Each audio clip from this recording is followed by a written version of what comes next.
오늘 우리 함께 읽은 말씀 중에 29절에 다 이렇게 결박된 것 외에는 나와 같이 되기를 하나님께 원하나이다 하는 구절에서 나와 같이 되기를 하는 이 구절을 제목으로 삼아서 같이 말씀을 나누고자 합니다. 부모로서 자기 자녀에게 너는 나와 같이 되기를 바란다고 자신 있게 말할 수 있는 부모가 얼마나 될는지 모르겠습니다. 저는 별로 자신이 없습니다. 그런 역할 모델이 될 만한 삶을 살았다고 자신 있게 말할 수가 없습니다. 다만 자식으로서 부모의 일부분이나마 부모를 닮고 싶다고 말해준다면 그것만으로도 고마운 마음이 들 것 같습니다.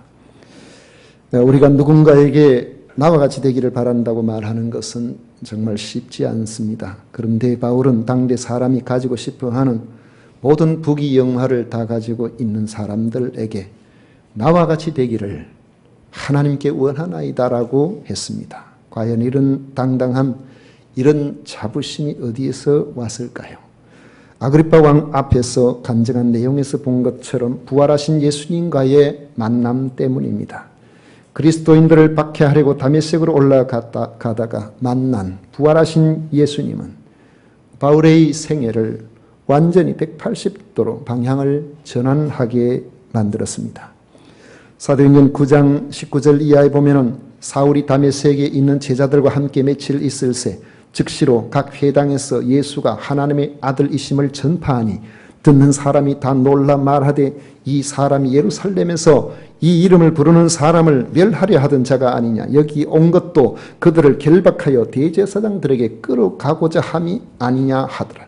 사울은 힘을 더 얻어 예수를 그리스도라 증언하여 다메섹에 있는 유대인들을 당혹하게 하니라 했습니다. 예수님을 믿는 사람들을 체포하려고 올라갔던 그 다메섹에서 오히려 예수님을 전하는 사람이 되어서 다메섹에 사는 유대인들을 당황스럽게 만들었다는 것입니다. 박해자 바울이 한순간에 전도자로서의 삶으로 바뀌어진 것이 일시적인 감정의 변화 혹은 혼란 때문에 이루어진 것이 아니라는 사실은 그날 이후로 수십 년이 지난 지금 아그리파 왕이 바울이 자신에게 그리스도인이 되도록 전도하고 있다는 강한 느낌을 받은 것에서도 알 수가 있습니다. 비록 다메섹 사건을 경험한 지 세월이 오래 지났지만 바울의 마음에는 30년 가까운 그날의 체험으로 자신이 변화된 것처럼 그 누구라도 자기처럼 예수님을 믿는 그리스도인 되기를 바랐기 때문입니다. 그래서 디모데에게 가르친 것처럼 너는 말씀을 전파하라. 때를 얻든지 못 얻든지 항상 힘쓰라는 그러한 말을 베스도 총독과 아그리파 왕에게도 실천하였던 것입니다. 여러 문헌상에 나타나는 당시의 베스도 총독의 성품을 보면 그는 대단히 진지하고 아주 신실하고 또 지혜로운 사람입니다. 이런 사람은 타인의 말을 들을 때에 타인의 행동을 볼 때에 어떤 경우라도 자신의 생각과 다른 것을 단정적으로 쉽게 말을 하지 않고 여운을 남겨둡니다. 교양인의 특징이 그렇습니다. 도저히 먹을 수 없을 것 같은 그런 음식을 먹는 사람을 보고 저 사람도 아니야 어떻게 저런 음식을 다 먹어 이렇게 하면서 사람들은 아주 단정적으로 그런 음식을 먹으면 사람 아닌 것처럼 그렇게 이야기하지만은 조금 스스로 타인에 대한 배려를 가지고 있는 사람은 아유 그걸 다 먹나 참 식성이 좀 특이하네 이런 정도로 이야기하고 말아요. 성품이 아주 개팍한 사람을 보면 저런 인간이 다 있어 저런 사람은 상종도 하지 말아야지 사람 같지도 않게 이렇게 말하는 것은 그건 극단적으로 이야기하는 것이고 좀 교양이 있는 사람들은 나하고 생각이 많이 다르네 좀 특이한 사람이네 이렇게 이야기를 한단 말이죠. 그런 이야기를 하면은 그 사람이 하는 그 이야기는 듣기 좋은 것처럼 들리지만은 그 사람으로서는 아주 뭐랄까요? 아주 나름대로 말할 수 있는 극단적인 이야기 표현을 했다는 그런 뜻으로 볼 수도 있을 것입니다. 베스도라면은 아마 그런 사람이 속한다고 볼 수 있을 겁니다. 자기 생각을 극단적으로 아무에게나 함부로 이야기를 하지 않고 좀 돌려서 이야기를 한다든지 부드럽게 이야기를 한다든지 아주 신실하고 진지한 사람이기 때문에 충분히 그렇게 말할 수 있는 사람인데도 바울의 간증을 듣고는 감정 조절이 제대로 되지를 않았습니다. 24절에 보면 바울이 이같이 변명하며 베스도가 크게 소리내어 이르되 바울아 내가 미쳤도다. 내 많은 학문이 너를 미치게 한다. 이렇게 했어요. 베스도가 듣기에 바울의 간증은 미치지 않고서는 할 수 없는 이야기들로 들렸음이 틀림없습니다. 죽은 자의 부활 이야기는 도무지 그의 현세적이고 합리적인 생각에 맞지 않은 이야기이기 때문에 그렇습니다. 죽으면 그만이지 뭐 죽은 사람이 살아난다는 말이냐는 것이죠. 그렇다고 바울이 거짓말하고 있다고 생각지는 않았습니다. 다만 그의 탁월한 지식과 언변으로 볼 때에 학문에 몰입하다가 아마 정신에 이상이 온 것이 아닌가 그렇게 생각을 한 것처럼 보입니다. 현세적이고 감각적인 지식만을 사실이라고 생각하는 사람들 중에는 성도가 미친 사람처럼 보일 수가 있습니다. 우리가 예수님을 어릴 때 믿고 열심히 신앙생활을 한다고 주일마다 교회 가고 하면은 집에 어른들이나 주변 사람들이 하는 말이 저 예수에 미쳤다. 이 바쁜 때에 농사 짓고 이 바쁜 때에 뭘 일을 거들고 그렇게 해야 되지. 교회 가면은 밥이 나오나 떡이 나오나 그 소리를 참으로 많이 들었습니다. 그분들이 볼 때는 그 당시에 예수님을 믿고 믿음 안에 사는 사람 주일마다 옷을 깨끗이 갈아입고 교회에 나가는 사람들 보면 분명히 미쳤어요. 미치지 않고서야 어떻게 그 바쁜 날에 오래간만에 가물다가 모내기 처리되어서 비가 오면은 얼른 그 논마다 물을 담아서 그 빨리 모내기 할 준비를 해야 되지. 그 시간에 교회 간다는 것이 생각할 수가 없는 일이죠. 당의 것을 생각하는 사람은 그렇게 생각이 들 수밖에 없는 겁니다. 어제 아래 25일 날 조선일보 기사에 보니까 박성진이라는 분을 정부에서 청와대에서 중소벤처기업부 장관 후보자로 예정을 했는가 봅니다. 그런데 그 기사에 이런 내용이 들어있습니다. 진화론을 부정하는 기독교 단체인 한국창조과학회 이사직을 수행하며 적극 활동했다는 사실이 드러나 파문이 일고 있다. 종교와 과학의 영역을 제대로 구분하지 못하는 후보자가 과연 국가의 중요 의사결정을 담당할 수 있느냐 하는 의문이 제기된다. 아무도 의문 제기 안 하는데 조선 기자가 자기가 그런 거지. 중소벤처기업부 장관 후보자가 예수님을 믿고 부활을 믿고 성경대로 믿고 창조를 믿든 안 믿든 그건 무슨 상관이에요. 왜 그걸 트집을 잡느냐는 거예요.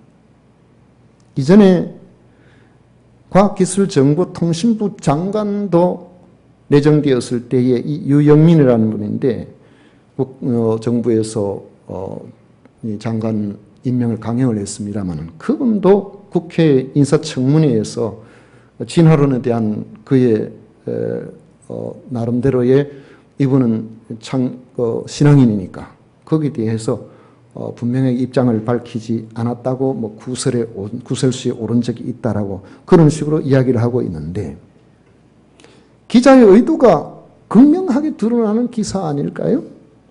종교는 미신이라는 이런 시각을 가지고 미신을 섬기는 이런 사람들이 어떻게 과학과 관련된 부분에 어떤 책임자가 될 수가 있겠느냐 하는 이런 생각을 가지고 있는 겁니다. 그게 아니라면은 현 정부 인사정책에 무조건 트집을 잡으려는 의도로밖에 말할 수가 없는 것이죠. 이들은 진화론이 아닌 창조론을 주장하면은 비과학적인 사람처럼 치부하고 과학계에 크게 문제를 일으킬 것처럼 그렇게 트집을 잡는 것입니다. 진리를 알지 못하는 사람으로서는 그럴 수밖에 없다고 생각할 수도 있어요. 자기가 아는 것 이상으로는 이해하지 못하기 때문에 그렇습니다. 베스도는 죽었다가 산 분에 대한 바울의 간증을 받아들일 수가 없었던 겁니다. 그런데 미쳤다고 말하는 것은 어떤 의미에서는 우리가 좋게 받아들일 수도 있습니다. 어떤 사람은 노름에 미치고, 어떤 사람은 돈 버는 데에 미치고, 어떤 사람은 이성에 미치고, 어떤 사람은 공부에 미치고, 이성에 미쳐도 한 사람한테만 미치면 괜찮아요. 그건 앞으로 아름다운 가정을 이루고 잘 그렇게 살아가면 좋은 일이겠죠. 근데 그게 아니면 문제가 되죠. 어떤 사람은 사업에 미칩니다. 사회의 법이 금하든지 아니면은 우리 사회가 용납하기 어려운 그러한 문제가 아니라면은 우리가 어느 방향에 미치면은 그 미친 바로 그것이 우리를 성공하게 만드는 경우가 대부분입니다. 미친다는 것은 여기에서 집중한다는 거예요. 그 일에 몰두한다는 겁니다. 그 일에 최선을 다해서 그럴 때 좋은 성과가 나죠. 문제는 무엇에 미치느냐가 중요합니다. 세상 일에 미치면 어느 정도 성공하기도 하지만은 그 마지막이 많이 허무합니다. 베스도 총독을 보면은 자기 일에 미친 사람처럼 보입니다. 가이사라에 총독으로 부임한 지 3일 만에 예루살렘에 업무 때문에 올라갔습니다. 부임했으면 오늘 부임한 것 같으면은 그 행정 수도가 가이사라인데 유대의 중요한 그런 도시인 예루살렘의 분위기나 이런 것들을 파악하기 위해서 그 다음날 하루 쉬고 바로 갔다는 말이죠. 거기에 부임했다는 말은 요즘같이 비행기를 타거나 기차를 타거나 이렇게 해서 자가용으로 이렇게 이용해서 몇 시간만 올 수 있는 것이 아니라 올 때 벌써 맨날 며칠의 여행길을 통해서 가이사라에 온 겁니다. 제대로 쉬지도 않고 하루 건너서 그 다음에 바로 예루살렘으로 올라간 것이죠. 그 예루살렘에 올라갔다가 그곳에서 또 한 열흘 있다가 가이사라로 다시 내려왔는데 내려오고 그 다음날 바로 재판을 열었습니다. 여러분, 가이사라에서 예루살렘까지는 걸어서 사흘을 가야 됩니다. 하루에 거의 한 40km 가까이를 걸어가야 되는 그런 거리입니다. 100km를 걸려요. 말을 타고 간다 해도 적어도 이틀은 걸리는 그런 곳이에요. 말 타면 좀 편하겠네 싶으지만은 제가 생각할 때는 말 타도 안 편할 것 같아요. 말 타는 걸 좋아할 사람은 아마 다이어트 하는 사람이 좋아하는 그 얼마나 흔들어 됩니까? 그걸 한 이틀 동안 내에 타보세요. 보통 안 타던 사람은 오면 몸살할 겁니다. 그런데 그렇게 먼 길을 내려와서 그 다음날 바로 업무에 들어갔다는 것을 보면 이 베스도가 얼마나 최선을 다하는 성실한 사람인가 하는 것을 알 수가 있습니다. 그가 그렇게 성실하게 자기 일에 집중함으로 총독도 되고 앞으로도 장례가 열릴 것이라고 그렇게 기대를 했지만은 그러나 그는 그 이후에 2년도 되지 아니해서 죽었다는 사실을 생각해 보면 그의 성공이 그의 인생에 얼마나 허무한 일인가 하는 생각을 하지 않을 수가 없는 겁니다. 그러나 부활하신 예수님에 미치게 되면 영원토록 생명과 상급이 보장이 됩니다. 베스도는 바울이 미쳤다고 부정적으로 말했지만은 제가 보이기에도 바울은 미쳤어요. 미치지 않고서는 이럴 수가 없는 겁니다. 바울은 예수님께 미친 겁니다. 적어도 사람들에게 예수님께 미쳤다는 말을 들을 정도가 되면은 우리는 그리스도 앞에서 주님께서 인정하신 만한 그러한 삶을 살아가고 있다고 말할 수가 있을 것입니다. 바울은 자신도 그런 점에서 미친 사람이 되기를 마다하지 않은 사람이라고 할 수 있습니다. 고린도후서 5장 13절에 보면 우리가 만일 미쳤어도 하나님을 위한 것이요 정신이 온전하여도 너희를 위한 것이니 그리스도의 사랑이 우리를 강건하시는 도다 했습니다. 나는 예수님에 미쳤다는 말을 듣는 것이 좋다는 것이죠. 이 얼마나 감동적인 말씀입니까? 바울은 베스도에게 미쳤다고 하니까 25절 말씀에 보면 이렇게 대답합니다. 바울이 이르되 베스도 각하여 내가 미친 것이 아니요 참되고 온전한 말을 하나이다 그랬어요. 미친 것이 아니요 참되고 온전한 말을 하나이다. 그리고는 이제 시선을 아그리파 왕에게 돌립니다. 도무지 믿음에 관심을 갖지 않는 베스도와 더 이상 언쟁을 할 필요가 없는 것입니다. 땅의 것만 보고 땅의 것만 사실이라고 믿고 땅의 것밖에 생각하지 않는 사람과는 하늘의 것을 이야기해도 서로 대화가 통하지 않도록 되어 있습니다. 이런 경우에 이 설득이 안 됩니다. 이런 경우에 계속 논쟁을 하게 되면은 감정만 상하게 되고 다음에 함께 이야기할 수 있는 기회가 없어지기 때문에 그렇습니다. 그래서 우리가 복음을 전할 때 여러분들이 명심하셔야 될 일은 절대로 논쟁하면 안 된다는 거예요. 복음을 전할 때 내 말을 듣지 않는다고 해서 여러분들이 논쟁하시면 그것은 하나님께서 우리에게 원하시는 바를 따라 사는 삶이 아닐 수 있습니다. 논쟁거리를 찾는 사람에게는 아무리 설득을 하고 아무리 이야기를 해도 거기는 또 다른 문제를 야기시킬 수가 있습니다. 왜냐하면 우리가 예수 그리스도의 부활하심에 대한 이야기를 하고 다른 사람이 전하지만은 그걸 본 적이 없고 그걸 믿지 않는 사람 입장에서는 받아들이지 않겠다는데 우리가 무슨 재주로 그것을 설명해서 그걸 설득해서 그로 하여금 믿게 하겠습니까? 오히려 논쟁보다는 관심을 갖는 사람에게 집중해야 됩니다. 관심을 갖는 사람은 하나님께서 우리에게 허락하신 구원의 기회를 그에게 주셨다고 믿고 그들에게 우리가 정성을 기울여 드려야 되는 것입니다. 26절에 보면 왕께서는 이 일을 아시기로 내가 왕께 담대히 말하노니 이 일에 하나라도 아시지 못함이 없는 줄 믿나이다. 이 일은 한쪽 구석에서 행한 것이 아니니이다 했습니다. 아그리파 왕은 유대인들과는 정서적으로 잘 통하는 그런 사람입니다. 그래서 질문하고는 곧바로 아그리파 왕의 긍정적인 신앙을 이끌어내려고 했습니다. 27절에 보면 아그리파 왕이여 선지자를 믿으시나이까? 믿으시는 줄 아나이다. 유대인으로서 선지자를 믿는다는 것은 당연한 일이거든요. 그렇다면 메시아가 오실 것도 믿을 것이고 나사렛 예수가 만약에 메시아라면 그분의 십자가와 그분이 다시 사신 부활도 믿는 것이 당연하지 않겠느냐 하는 말입니다.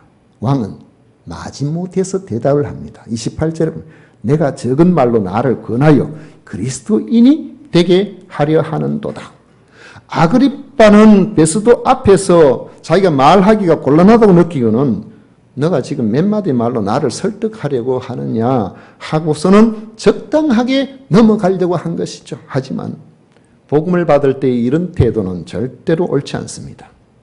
아무리 왕이라고 하더라도 복음을 제시받을 때 적당하게 넘어가면 되지 않습니다. 만약 체면 때문에 대수롭지 않게 생각하고 그냥 넘어간다면 마지막 심판대 앞에서 각각 자신의 죄악을 우리 주님으로부터 신문받게 될 것입니다. 바울은 적당하게 얼버무리고 넘어가려는 아그리빠에게 단호하게 말합니다. 29절에 보면 바울이 이르되 말이 적으나 많으나 당신뿐만 아니라 오늘 내 말을 듣는 모든 사람도 다 이렇게 결박된 것 외에는 나와 같이 되기를 하나님께 원하나이다 그랬어요. 예수님을 믿게 하기 위해서는 반드시 오랜 전도의 시간이 필요한 것은 아닙니다.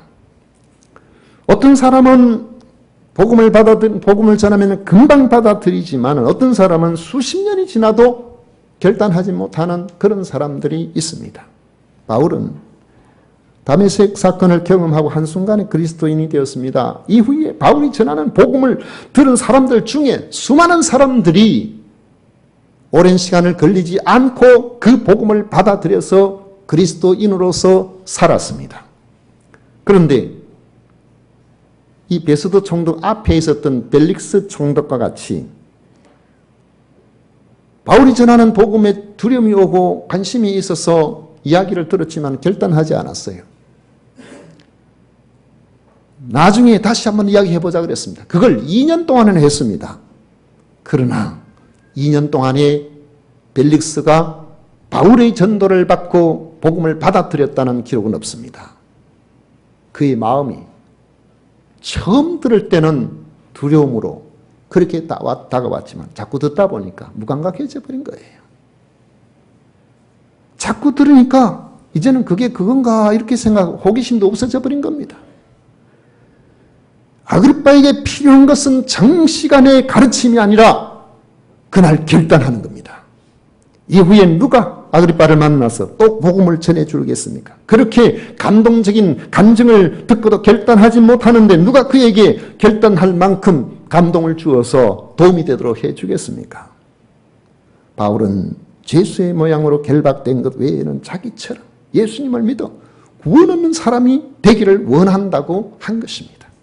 여기서 더 나간다면 베스도가 그랬던 것처럼 누가 보더라도 예수에 미친 사람처럼 보일 정도의 신앙을 가진 전적으로 하나님께 헌신된 그런 사람이 되기를 바란다는 그런 마음을 이 속에 담고 있다고 볼 수가 있는 겁니다. 이는 바울의 확신이고 영적인 자긍심입니다.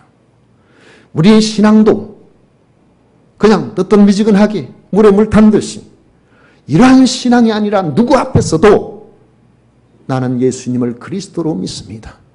예수님께서 사흘 만에 다시 부활하셨기 때문에 그것을 믿는 나도 마지막에 주님의 부활에 동참할 것을 믿습니다만 이런 확고한 신앙을 가지고 믿지 않는 이들을 향하여서 물어보면은 장관 자리가 날아간다고 하더라도 당신 창조를 믿습니까? 믿습니다. 이렇게 해야 돼요. 장관 자리가 중요한 게 아닙니다. 우리의 신앙을 바라보는 누군가의 앞에서 내가 믿음을 가진 사람이라는 사실을 우리가 증거할 수 있어야 됩니다. 사랑하는 가족이나 직장이나 상사나 누군가가 물어볼 때에 내가 이렇게 대답하면 그로 인해서 내가 손해를 볼 것 같은 그런 상황 속에서도 나는 그리스도인으로서 내 믿음에 양보할 수 없는 그런 선명한 우리 마음속에 믿음을 드러낼 수 있는 그러한 신앙인으로서의 자긍심이 오늘 우리들에게 필요한 것입니다. 여러분이 믿는 믿음이 여러분 자신의 생명을 살립니다.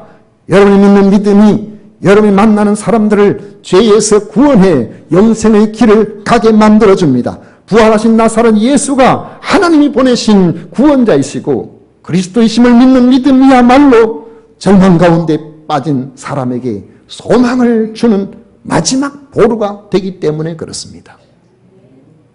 그런 점에서 우리가 믿음을 가지고 있다는 것은 영원한 생명에 대한 나 자신의 구원뿐만 아니라 나를 보는 다른 사람들에게도 이 믿음의 모습이 저들을 구원 얻게 하기도 하고 지옥 가기도 하기도 할 수 있다는 것을 우리가 생각해야 되는 겁니다. 그런 점에서 우리가 가진 믿음의 책임감과 자긍심을 강하게 가지고 당당하게 믿음의 생활을 해나가야 되는 것입니다.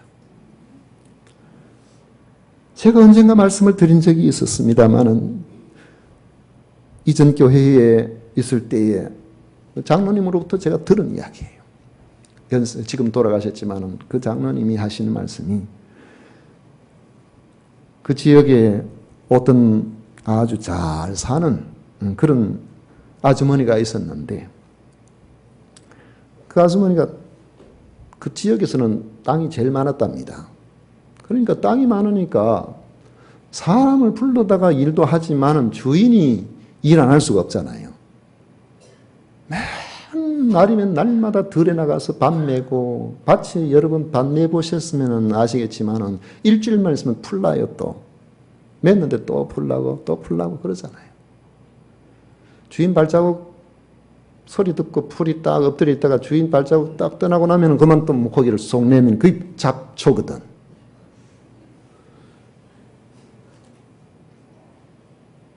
날마다 침하고 몸에 전부 그냥 이게 그 흙이 묻어가지고 참 이렇게 살아가고 있는데 하루는 저 한 길로 지나간데 보니까 그 동네에 자기들보다는 정말로 못 사는 그런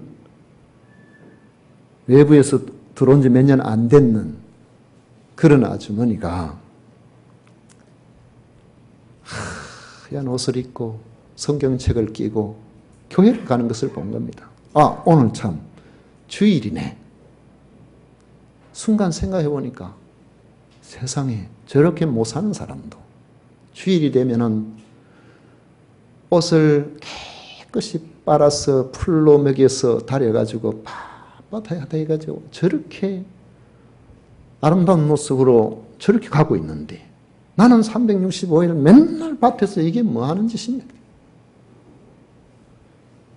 그래가지고 밤매던 호미를 집 던져버리고 나도 교회나 한번 가보자. 그래가지고 교회를 왔다는 거예요. 여러분, 우리의 자긍심이 그 수많은 그 동네에서 제일 많은 밭에 있습니까?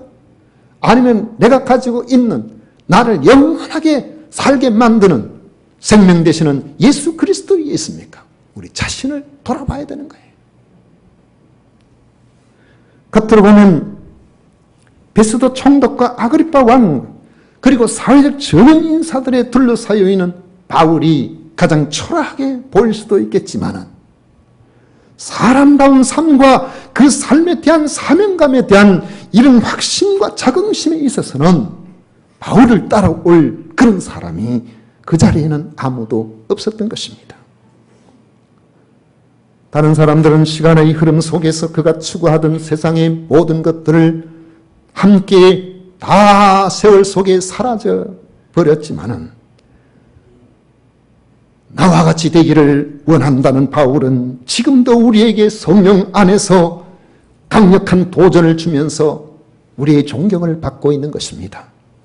우리도 바울처럼 내가 믿는 복음을 자랑스럽게 여길 수 있는 이런 강한 자긍심을 소유한 그리스도인들이 되셔야 됩니다. 우리 모두가 내가 믿고 있는 이 예수님 때문에 나는 그 누구보다도 더 자랑스럽게 이 땅에서 당당하게 살아갈 수 있는 복된 성도들이 되시기를 축원합니다.